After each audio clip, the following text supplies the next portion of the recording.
Hello there, everybody. Before we get started, I want to let you know that later in the show, I'm going to be talking about a new product that I'm using. It's called Magic Mind, and it is a productivity drink. I'll bet you've never heard anything like this before. It really works, and I'm going to tell you more about it later. But now let's get started. Project managers, have you ever felt like you should get that promotion or a better job? Start a business. Write that book. Have you ever felt you were made for more but didn't know where to start? Welcome to the PM for the Masses podcast with your host, Cesar Abade. Learn from the experts. Think outside the box. Have a voice, network, and be extraordinary. PM for the Masses podcast. Well, hello everybody and welcome once again. My name is Cesar Abade, your host, and this show is your regular reminder that your career matters more than your job and that your life is a project and you are the manager. Whether you work for a company or for yourself, your job stability is really just your ability to land that next gig. So join me in practicing intentional, planned, and value-adding relevance, starting right now. All right, everybody. So it's been a few weeks since the last episode, and I'm happy to bring Donna Weber here today to talk about onboarding. So let's say your organization that you work for signed a large contract with a new customer, which is fantastic. But now what, right? How do you ensure that this customer is happy and having their goals met by your products and services, right? So how do we onboard them into our services so they're satisfied enough to keep coming back for more? So today I have on the line Donna Weber to talk about just that. Now, Donna Weber is the world's leading expert in customer onboarding. For more than 2 decades, she's helped high-growth startups and established enterprises create customers for life. Donna is a recognized customer success thought leader, influencer, strategist, advisor, author, and speaker who gets to the heart of the matter. She is passionate about helping customers reach their goals because when customers win, you win. It's that simple.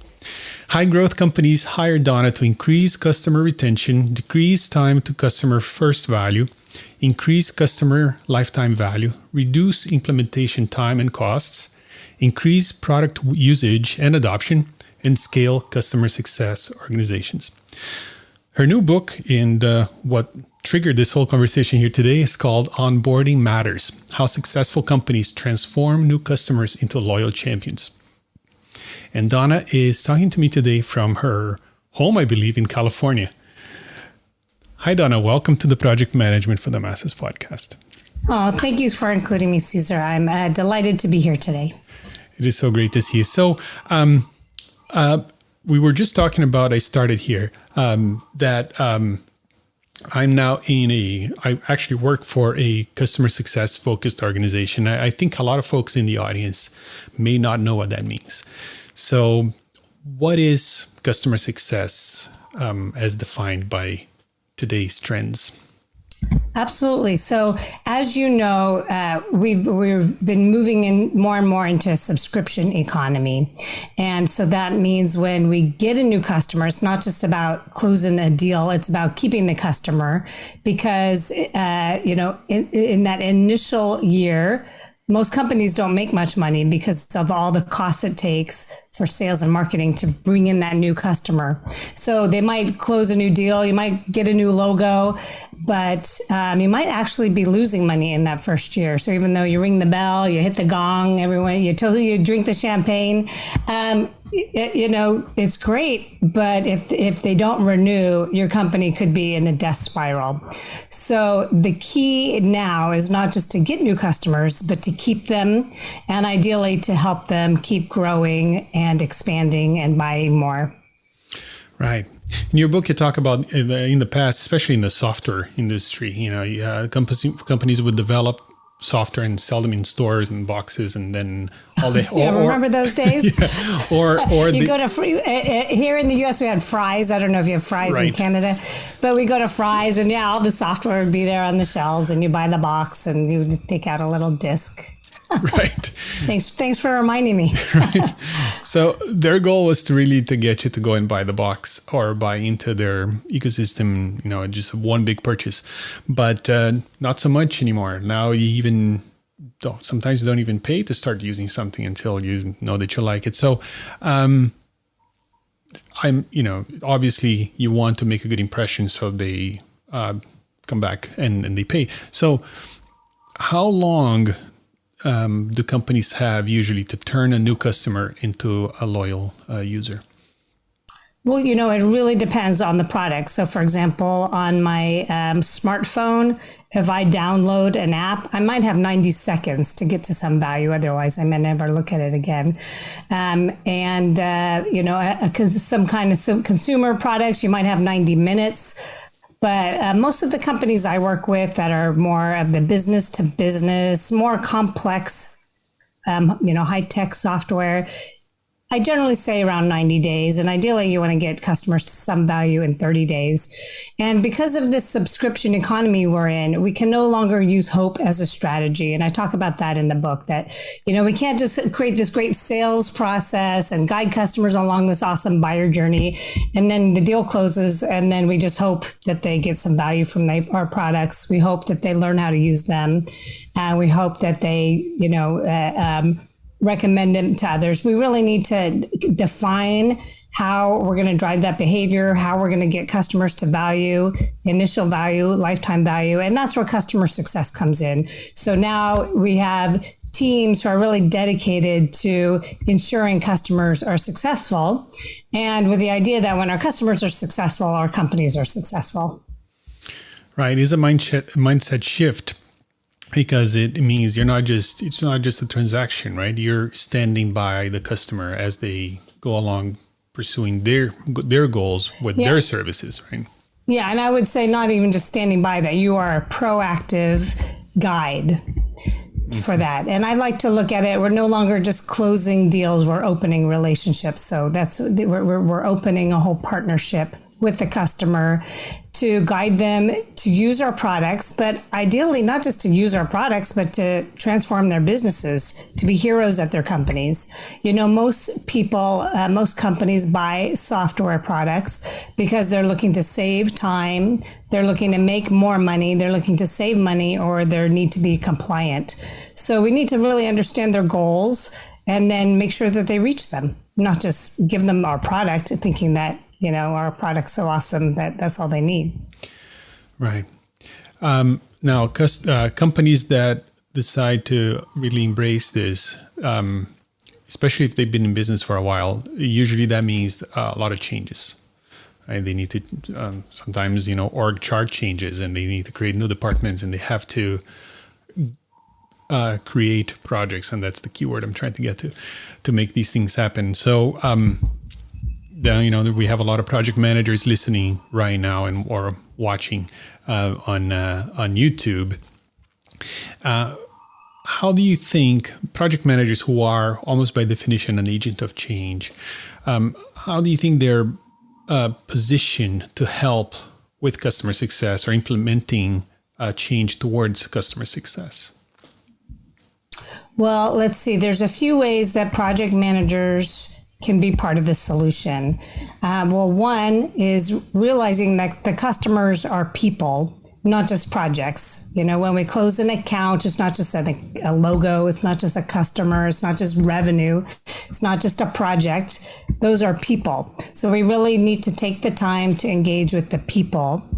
And then also when I interview the customers of companies I work with, those customers, those people tell me that they want to be held accountable, especially when, we talked about, you might have, 90 days of a long implementation. I work with a company, they have 24 weeks to fully implement their product with data migrations and customizations and APIs and all that fun stuff. 24 weeks. So you really want to take the time to understand their goals, their outcomes. Is there any value that you can drive them to? In that 24 weeks, is there anything we can do to start helping them get some quick wins? So they're not just sitting around going, why did we buy this product? Is it ever going to go live? Why are we paying for it when we're not using it yet? We don't want them even thinking those things.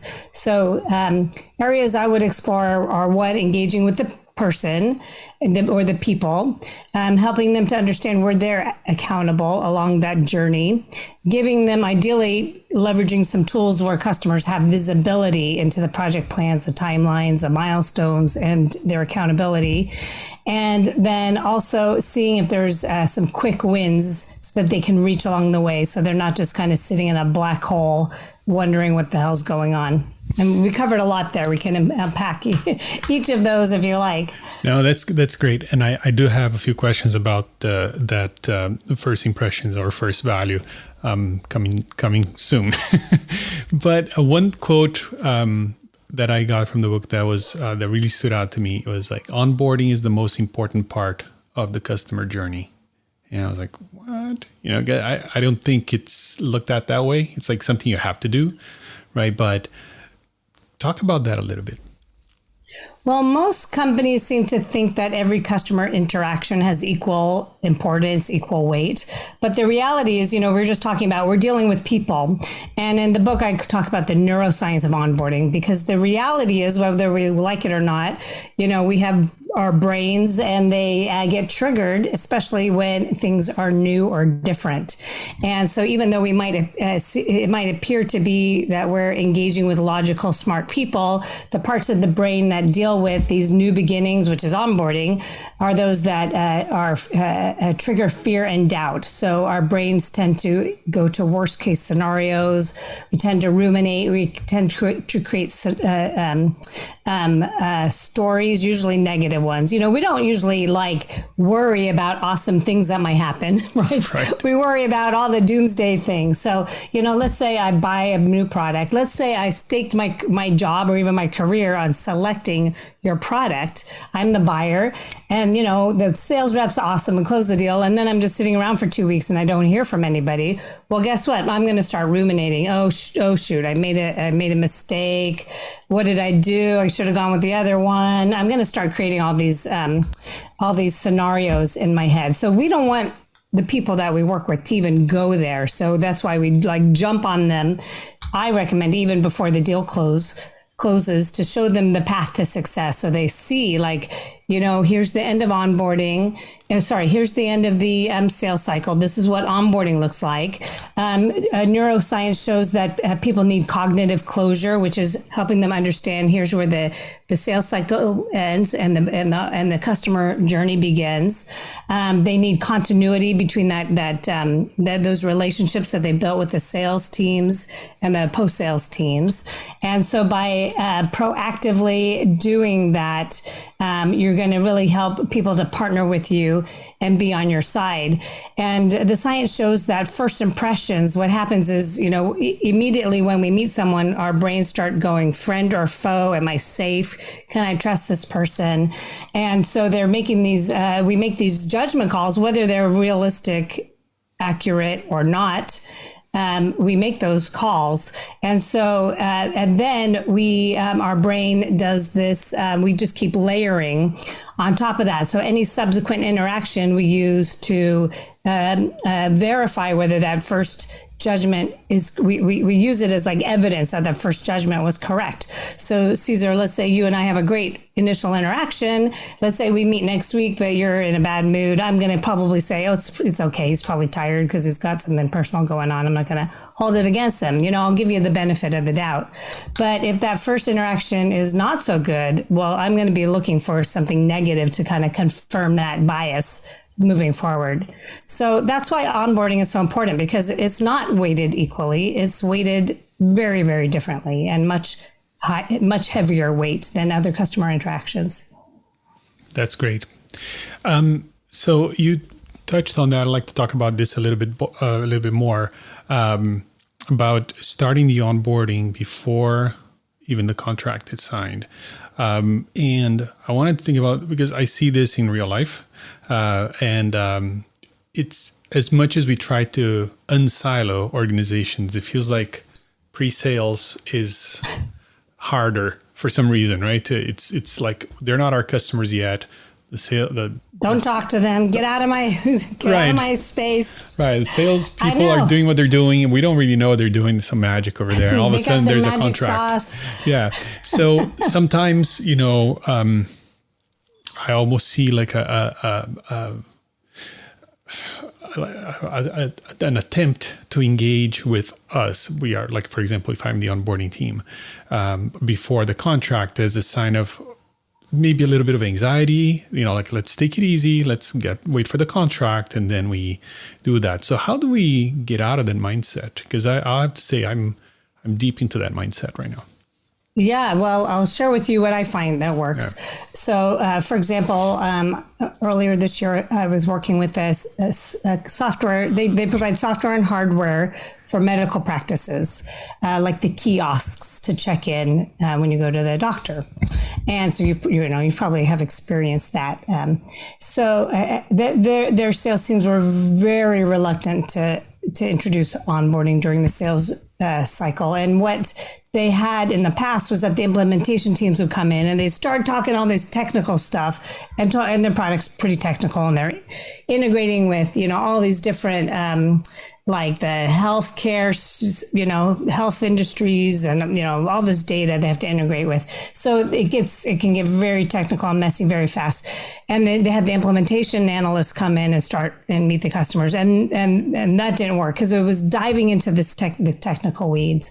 I don't agree with that. However, when you help, with that continuity we're just talking about, you bring this customer success manager in to talk big picture, to start building a relationship, to help customers see the path to success, you might actually close your deals faster. So you want to keep it high level. It's not just whether you engage, but how you engage. So initially, really high level. I recommend more high-level basic visuals to help customers really understand what's coming. The company, I was working with a company that provides a marketing platform for real estate agents, and their CFO shared with me that he was looking at a product for like digital signatures, and the company during the sales cycle shared with them, here's your CSM. They had a website detailing the onboarding process. In the contract, they actually detailed, this is what onboarding timeframe is. Here's what we need from you. Here's what we do for you. And he said, if I may swear, so I can quote him exactly, he said, this company has their shit together. I want to work with them. So when we present it well, it's a differentiator. It proves to this customer that we've done this before. We know what we're doing. They can relax and take it easy because we're going to guide them to success. So it's not just whether you do it, it's how you do it. Mm-hmm. Just a glimpse of what it's going to look like. So they're high level strategic relationship building. So then they get that continuity from the sales cycle to the customer journey. That's really important. It builds trust. It fosters confidence. Mm-hmm. That's great. Thank you. Yeah. So, project managers out there, start thinking about that. It sounds like a deliverable to me. How can we? Yeah, and if we can just dive into that a little bit more. So, for example, project managers, you often have all these awesome, project plans, Gantt charts, milestones, deliverables, and that's really important. I have my book details my orchestrated onboarding framework, which has 6 stages. And kickoff is stage 3. The implementation and adoption is stage 4. So what's happening in those first 2 stages is really showing things at a higher level.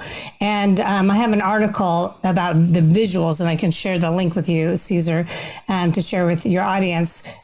Because just sharing basic visuals really helps people to kind of understand the journey overall, where we are on the journey, where we've been, where we're going. I can't tell you what a difference it makes. So even though you've got all these great, dependencies and dates and all that, is there a way you can create this high level? I do it with the smart art in a presentation tool. I also use Canva. That's a great, and you can get that for free. But when I work with companies, we're not even implementing anything complex, right? But when I work with companies, I still found that people were confused. We're having these meetings, we're going through this framework that I developed. But people are still kind of like, where are we, where we're going? And the reality is they've got a million things going on with their jobs and their families and their lives. So I created a simple visual. I have 6 stages and I show them, here's the journey. And all I do is highlight the stage that we're on, and it calms them down so much. I can't even tell you. So before we dive into all these details, at the beginning of a meeting, I'll show them, like, we're in the define phase, we're in the design stage, we're in the execute stage. And it shows like we've done a lot already. And this is what, this is where we've been, this is where we are, this is where we're going. And I've really noticed it, even, through a Zoom meeting, how much it calms people down. It helps them to be present, and they kind of go, oh, like it grounds them. Nice. I highly recommend the visuals. Okay, great. Okay, so I want to take a minute right here to talk about and present you the latest biohacking tool, which is called Magic Mind, which is a productivity drink. It is amazing. I've been taking it every day, and it has really helped me in a number of different ways. So what is it? It is the world's first productivity drink. It is not an energy drink, if you're familiar with those things.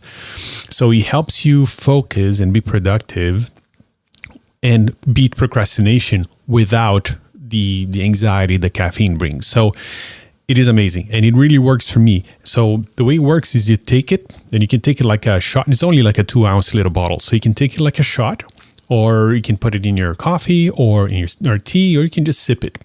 And after about 10 to 30 minutes, you start feeling the effects. And I say that, but you don't really feel it. It's just kind of like you just get into the zone of productivity, and all of a sudden you're not procrastinating. Let's say you have to write a report, or you have to now study for the PMP exam, for example, and you just don't feel like it. That feeling tends to go away when you take this. It's truly amazing. This was created by a Silicon Valley investor, and he was one of those guys that used to take all these different supplements to help with memory and help with productivity and help with all those things. And then he used to take them all separately, and he did a bunch of research to say, can we put this all in one bottle, right? So, that's what he did. It's all natural ingredients like matcha and ashwagandha, things like that. It tastes kind of weird. They added a bit of honey to it to make it taste better, but you get used to it. And after about 30 minutes, you just get into the zone. So I really recommend it. I want you to give it a try. And I partnered with them, and they offered me a limited 20% discount code, which you can find at pmforthemasses.com/magicmind. And once you get there, you use the code MASSES20. Again, pmforthemasses.com/magicmind. And the coupon code is MASSES20, and it's spelled MASSES20. You can also go to the show notes for today's episode, and you can find the link there and the coupon code. Again, pmforthemasses.com/magicmind. Now, this part here really spoke to me because I think this is going to resonate with a lot of people listening or watching. It's a quote here. The reality is that customer success teams are, quote, largely stuck in a reactive mode defined by the threat of churn. Churn. How do we get out of this? It's like we're trying to save this customer, right? Or trying to keep them happy. But at the same time, there's new customers coming in, and then we have to deal with all internal challenges with our platform, developing our own products and services, right? So, and it feels like everything else is more urgent. Like we have to save this relationship, we have to plug the bug, we have to do all these things. So how do we focus on onboarding and customer success when everything else is on fire? Well, I'm reading Wayne McCulloch's book called The 7 Pillars of Customer Success. And he defines customer success 1.0 as that very reactive time. And, just like any startup, you're running around trying to do your best, and whatever hat needs to be worn, you throw it on. And as through, any maturity curve is that you move from reactive and ad hoc to start defining processes and start being proactive. So that's where customer success overall as a field needs to move and is starting to move. So, people are starting to get that we need to create processes and be proactive so that we're not firefighting in the first place. I mean, sure, there's always going to be some fires, but we don't want to be waiting for fires. And the reality is, as a field, we talk a lot about customer churn. But when everyone's firefighting, parachuting in, the technical experts are shipping off the executives, whether virtually or in person, to save accounts at risk. That is really exhausting. And at that point, we have to worry about employee churn as well. So, that's kind of a short-term thing, like when your company's in a startup phase, but that's no way to continue. So it's really important that we start building out scalable, repeatable, proactive processes, that, every customer is not a special snowflake, that we start really looking at the 80-20 rule. Like, what's the, what is the same? Is there similar foundation? We can take 80% of our customers down and build that out. We don't want to rely on, if a customer has this CSM, customer success manager, versus that one, the ones that have a particular CSM are going to do well, and the ones that have others don't. We can't rely on that. We need to create proactive, prescriptive frameworks, and that's what the book is all about. And so, when I see a lot of issues happening with implementation and onboarding, I'm always looking at, what can we be doing upstream that's going to address those, and so we never get to those problems in the first place. Mm-hmm. So do you think that developing onboarding is a good place to start, or is this for after the fact, as an add-on to customer success? I mean, the thing is, if you don't start with onboarding, you're forever chasing those customers because they're not, they're not likely off to a good start. So it's going to end up taking so much more time and energy. I talked to a company today where they're spending an hour a day with their enterprise customers to resolve issues. This one person I talked to, he's spending an hour a day every day with one customer. That's very time consuming. Well, yeah, it takes time to build out processes and maybe implement tools like project management tools to do that well. But it'll save you time down the road, and it means you can scale. You're not just throwing people at problems as well. Great. Thank you. You also talk, I thought this concept was really, really interesting in how you talk about it, which is first value, right? And time to first value. Can you talk about those two for a minute? Sure. So, especially when working with companies that have complex software and that may take time to implement, I like to explore what might be some initial value to drive customers to. So in the book, I talk about the trough of disillusionment, which is based on the Gartner. They have it's based on the Gartner's analysis of new innovations, usually like new technology. There's this whole hype cycle and people get really excited, but then by the time anyone really gets any benefit from it, there's like the early adopters, there's usually products kind of crash and burn. And then when the product finally meets expectations, there's this trough we all fall into. And then there's this hill we have to climb to get out of the trough. So ideally, we do not want customers falling into that trough. And even let's say your product takes, I'll give an example of this marketing platform. Their product took about 6 weeks to implement. And the customers are the real estate agents, and they are paying monthly. So they pay monthly, and if the first 30 days, they're like, I've paid, I haven't gotten any value. Then they start pausing contracts and even canceling them, costing the company over $300,000 a year. All right. So there's a pain. So I talked about, what's some initial value we can drive the customers to. Even it might still take 4 to 6 weeks to get the platform all deployed.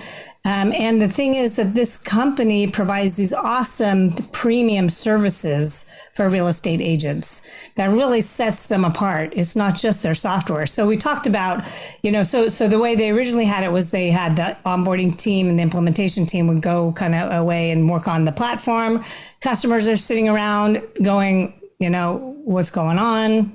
I'm getting frustrated. They're in the trough.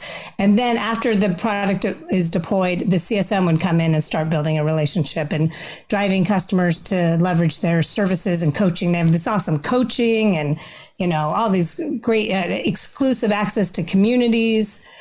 So what we did was we moved the customer success manager to engage like within the first 2 days. And so as soon as the deal closes, we have an automated email that goes out to welcome the customer and start giving them access to these exclusive communities. Then the CSM starts that coaching like day 2. And so now the customer starts getting some value. It may not be the platform, but they're getting value through these awesome services and communities. Then from having these discussions around initial value, we realized, well, we got to sell that value, and the sales reps are so busy selling the platform. And so now this was transformational for the company. Now we need to like package and market and sell some of this initial value. So the customers are going, oh, great, I'm getting value, so that you set those expectations around the value they're getting. So now they're getting value. They're happy to wait those 30 days because they're making a difference already. And then we also front loaded a lot of the ways the implementation and onboarding teams needed to kind of access data and things so that they can roll out that product in 4 weeks versus 6 weeks. So those are some ways. But then the first value is just the start. Then, we want to get them like getting to maturity, sophistication, more complex use cases. So they're getting ongoing value and lifetime value. Mm-hmm. Yeah, and you ask good questions there. Like what's your company's first value? What's your organization's first value? What would it be?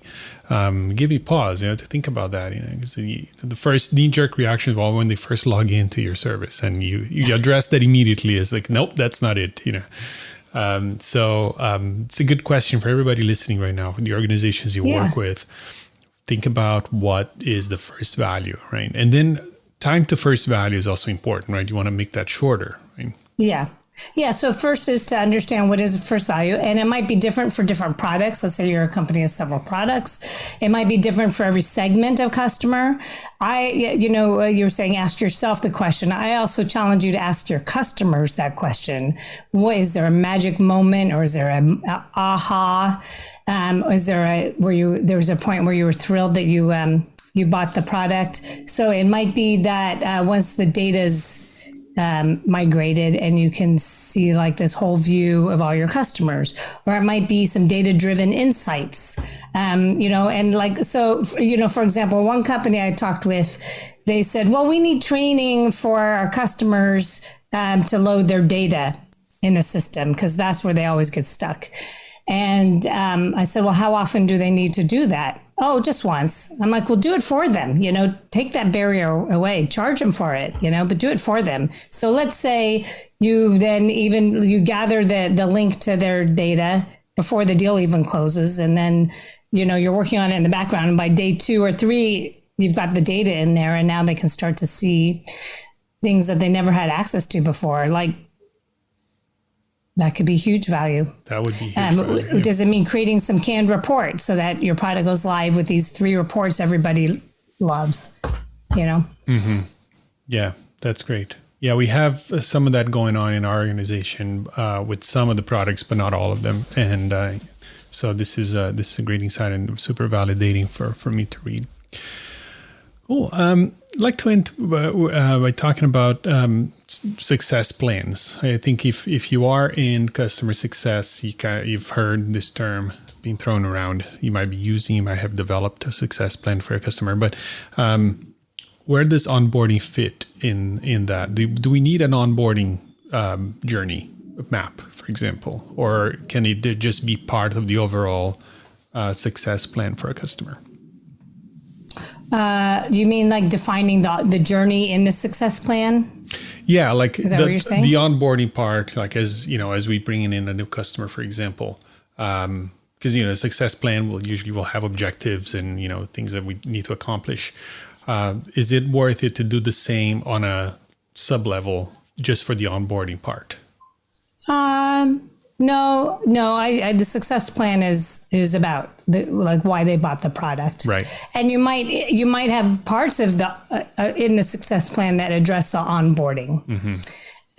So you might include timelines or requirements needed, or let's say training they need to take, or risks around onboarding. Yeah, so I would include components of onboarding in there for sure. But the success plan is really about why that customer is engaged with your company. And I use success plans when I work with companies. So I found that I was working with companies and, I'd have all these discussions with the buyer, like the head of customer success, the chief customer officer, and we determine what's needed, what the objectives are. We determine all that. And then I start working with the team. And sometimes that buyer is involved, sometimes they're not. But at my one company, this was last year, I started getting into trouble because I had made assumptions that the team I was working with knew these things that the buyer had shared with me. And guess what? They had it. And we ended up like doing this mad rush because there was this deadline that was never communicated and these objectives that, were not really understood. So I was like, oh my goodness, I got to follow my own practice here. So now I success plans. So during my kickoff meeting with new companies, I have a success plan, and I leverage the template that I provide in the book, and I have an article I wrote about success plans. So I'm happy to provide that link as well. And so I'll share just what I do. So I take that. I've created a proposal. I've defined objectives, metrics, timelines, things like that. I move those into the success plan. But in addition to that, I include like a RACI model, who's responsible, accountable, consulted, and informed. So I really understand who's on the team. We defined risk management. And so let's say, what are the risks? Oh, we've got competing priorities. Everyone's busy. And then we also define an escalation process. And generally, that's the CEO's mobile number. And I have called that CEO's mobile number when there's been blockers and issues. So, we have all that agreement up front. We don't pretend like everything's going to be fine. And, we don't address that. People think, oh, we don't want to address that because we should be just in the positive, we should be positive, but no, we have these hard conversations. So now when things get stuck, when there's blockers, when there's delays and bottlenecks, we know how to address them. And when I have the whole team there, so I call it the core team when I'm working with companies, when I have the core team, they've had a chance to review those objectives, the timeframes, the metrics, and they'll give feedback. That's not realistic. Actually, it should be this versus that. And then now everyone's on board, everyone's aligned, and the partnership moving forward is so much more smooth, and things move more quickly because we all know what we're doing and why. Awesome. It's great.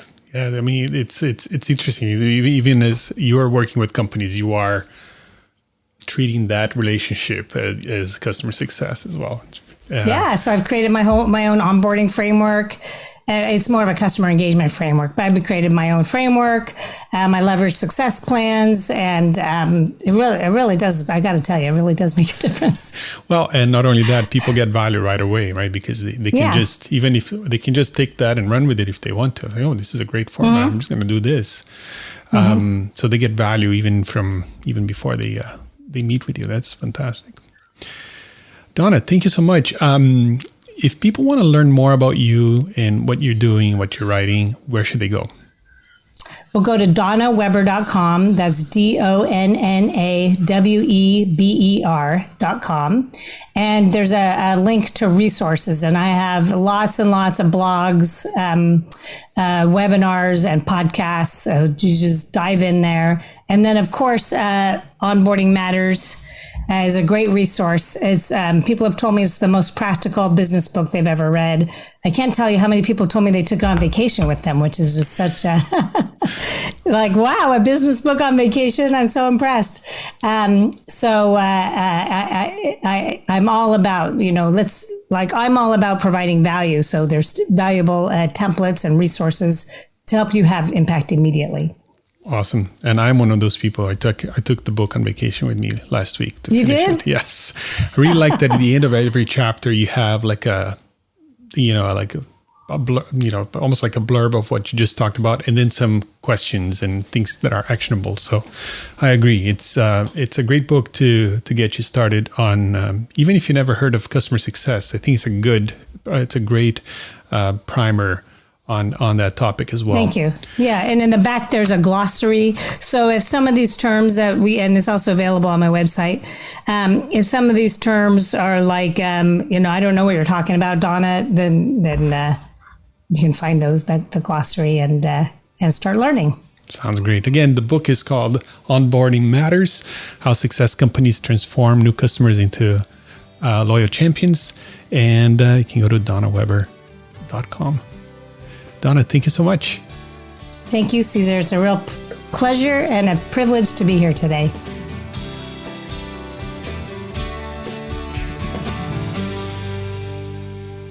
Thank you for listening to the PM for the Masses podcast. Tune in next week for more great ideas on how to manage your projects better and truly stand out in your industry. PMforthemasses.com